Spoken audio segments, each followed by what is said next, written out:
গুরু রোপণ করেছেন বীজ, ভক্তি বাড়ি তাই সেচনা। গুরু রোপণ করেছেন বীজ, ভক্তি বাড়ি তাই সেচনা।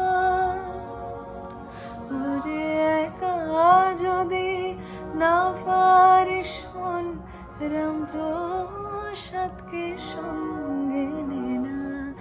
একা যদি না পারিস শোন, মন আমার।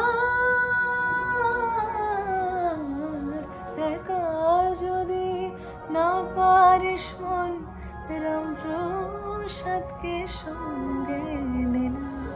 মনে রে কৃষি কাজ জানো না, মনে রে কৃষি